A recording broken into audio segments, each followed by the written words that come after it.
How has your first winter meetings as a manager been so far? Yeah, they've been great. We got a good group of people upstairs in the suite talking about our team and trying to make it better. It just gets me excited for the season and gets excited to get spring training going.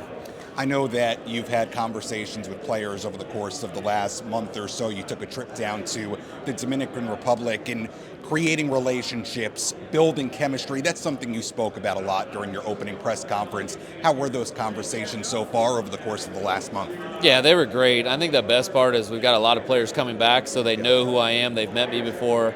It's not like new introductions. And so I think they have an understanding of who I am and what I stand for, and they're ready to get on board and make us the best team that we can be. Two guys that came up earlier in particular, Fernando Tatis Jr. and Randy Vasquez. I want to ask you about Fernando first. Obviously, Fernando had another great season in 2025. Defense absolutely stellar. What was your takeaway from your conversation with Fernando? Yeah, I feel like a very motivated player, someone that wants to be better than even what he was last year. So, AJ. Yeah, so he's excited about this season. He's in great shape.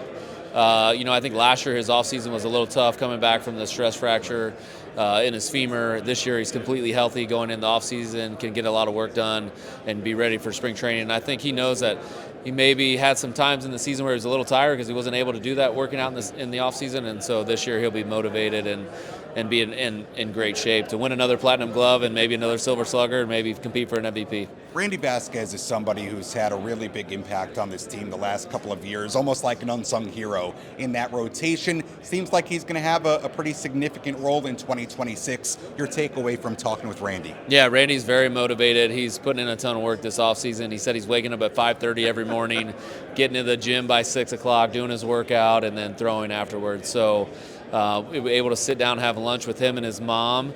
His mom kept saying that he was brave in Spanish. It was pretty cool how proud she was of him and how he treated his mom in that way and so much respect. But Randy's excited for this season. I can tell he knows that he's got some things that he wants to accomplish and prove to Padres Nation that he's ready to take the ball whenever we give it to him.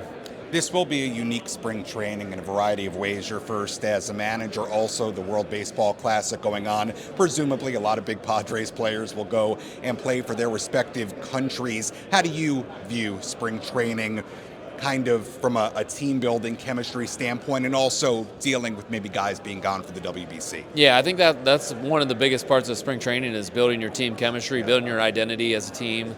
We'll obviously be missing some of our star players. They'll be playing for their country, but that's a great thing too. Yeah. They're going to be playing in games that are playoff caliber and getting them prepared for playing games with the Padres that are playoff caliber also.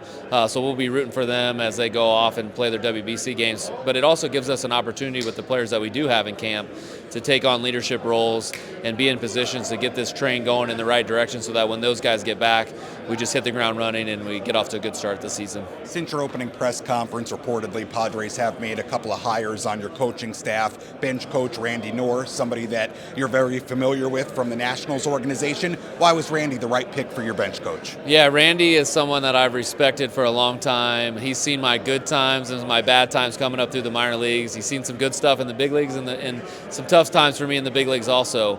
But it's someone I respect, someone I know that I can trust, and someone I think is a little bit smarter than me in the baseball acumen. So trying to surround myself with people that I consider smarter than myself and can help us all do a great job for the Padres. On the hitting coach side of things, Steven Souza Jr. reportedly hired as your hitting coach, another guy that you have a relationship with going back to Washington. Why was he the right pick there? Yeah, I felt like he's recently off the field just like myself. Yeah. He's got a perspective of what it takes to hit in the big leagues and the type of approach that we need to have at the plate. So he knows how difficult some of the pitching is and what it takes for these hitters to have success. I felt really comfortable with him, our relationship together, being able to have communication, positive communication, and then he's a tremendous leader also. I feel like he can lead that hitting group in a tremendous way that'll give us a value added. Craig, thanks so much for the time. Appreciate it. Enjoy the rest of these winter meetings. It's like the biggest hotel convention anywhere in the world during this week in Orlando. Best of luck with the rest of the offseason, and we'll see you in Peoria. All right, sounds good. Thank you.